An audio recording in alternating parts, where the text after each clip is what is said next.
Welcome to the Anime Psychologist, a safe space where we get to explore psychology and mental health in and through anime.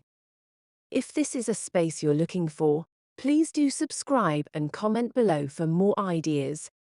Today we have Anya from SpyX family to teach us about Pomodoro, as well as other learning techniques and strategies from cognitive psychology that can help you study and learn better. Before we start talking about the different learning strategies, let us do a quick check-in about how you are doing with your studying right now. I get easily distracted. I feel like I'm not learning no matter how hard I study. I get easily overwhelmed at how much I have to learn. I find it hard to start studying. Nothing seems to be working. Help. Comment below how many of these tomatoes do you have. If you have lots of tomatoes, don't worry. Anya will help guide us. The following learning strategies might be helpful to you. I have selected 7 strategies, which my clients and I personally find useful. These have some good evidence backing them up. Meaning, there have been cognitive psychology studies that show that these can help improve learning for certain students. We have Pomodoro, Elaborative Interrogation, Selfexplanation, Imagery Use, Practice Testing, Distributive Practice, and Interleaved Practice. Pomodoro. In the late 1980s, an Italian university student named Francesco Cirillo created the Pomodoro technique. It was a way to manage time.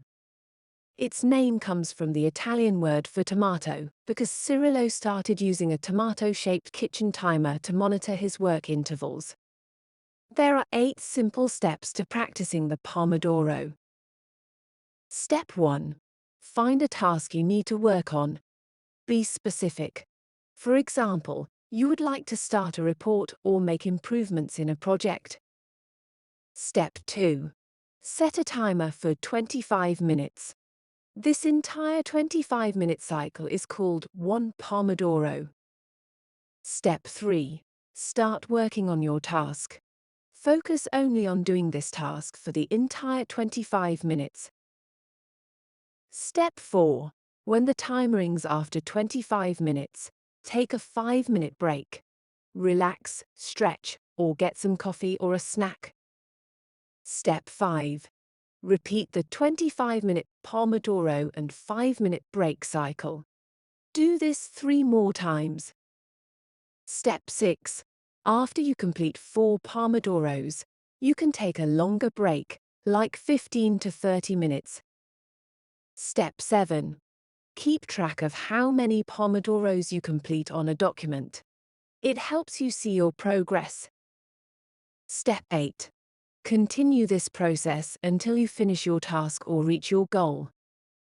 If you prefer a digital way of tracking, I recommend trying out the following Pomodoro applications, which have been useful to my clients. Elaborative Interrogation. If you have been around children, you may have observed them asking why a lot. Maybe you were also like that when you were young. Remarkably, this way of being curious, questioning the world around us, can actually be a powerful way to learn. It's amazing what we can learn from children. Elaborative interrogation is a learning strategy that involves asking and answering why questions. It's like we are giving ourselves a quiz. By asking why, we make new connections to the knowledge we already have. This can be as simple as asking, why could this be true? Why does this explanation make sense for me?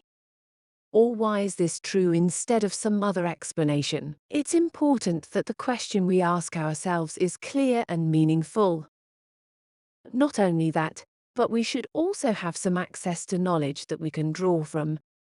We're trying to retrieve or get information from what we know in the past, and activating them as we learn this new information now. Self-explanation. Self-explanation is also a learning strategy that encourages us to make use of knowledge we already have. This is when we explain something in our own words, very much like we are teaching someone else. By doing so, we get to reflect about what we've learned. We also get to clarify what we have actually understood. Doing this enhances our ability to retain this information for the future. Try the following self-explanation challenge. Try to give a TED talk about a topic you're studying while you're in the bathroom doing your business. Imagery use. Imagery use is a learning strategy where we practice visualizing concepts. When learning new information, you create vivid mental images or visual representations of the content. For example, if you're studying a historical event, you can imagine the scenes, people, and details involved. This strategy engages our senses. You can mentally see, hear, smell, and even feel the content, making it more memorable and immersive. This enhances memory. There are research which suggests that the brain is more likely to remember information that is associated with sensory-rich mental images. Imagery use also allows you to personalize your learning experience by creating mental associations that are meaningful to you, and only you. Practice testing. This learning strategy makes use of what we call active recall. Instead of simply rereading or reviewing your notes, practice testing requires you to actively retrieve information from your memory. Practice testing can take many forms, such as flashcards, self-quizzes, or sample questions. By practicing taking tests, you get to assess your strengths and where your struggles of understanding are. It also helps you get used to taking tests. Distributed and interleaved practice. Distributed practice is a learning strategy that involves spacing out your study sessions over time rather than cramming all at once. Instead of dedicating several hours to a subject in a single day, you break your study time into shorter, regular intervals. How come this works? We have lots of studies on what is called the distributed practice effect. There are two things under this: the spacing effects, or the learning advantage of spacing out over massing learning. Then there are lag effects, or spacing them out with longer time lags instead of shorter lags. Instead of learning back-to-back, having, for example, a 1 or 30-day space in between learning can help us keep this information longer, or what we call retention. You might think that it's easier to forget with this.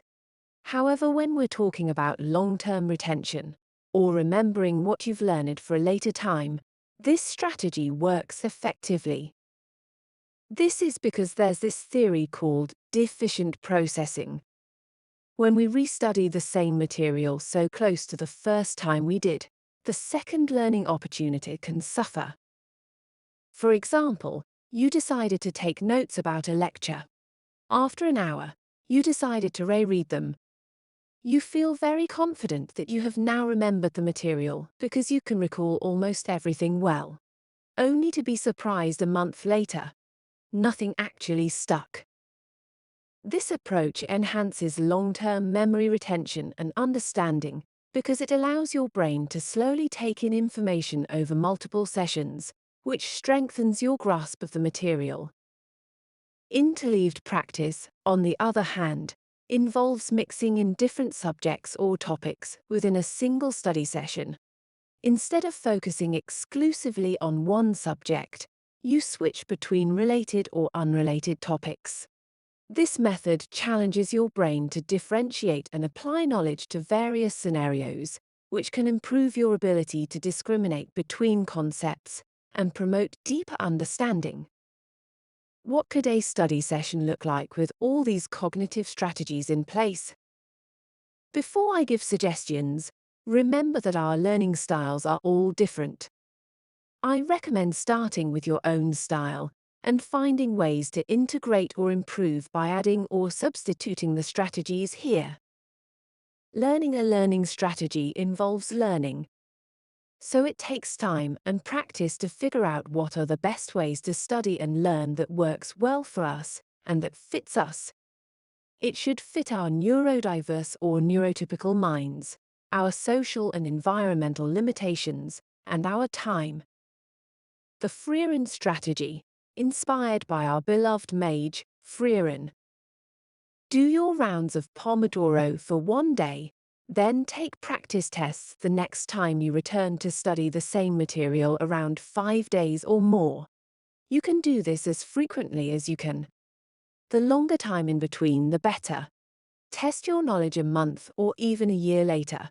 How well can you remember the topics covered? The Gojo Satoru strategy, inspired by our attractive jujutsu.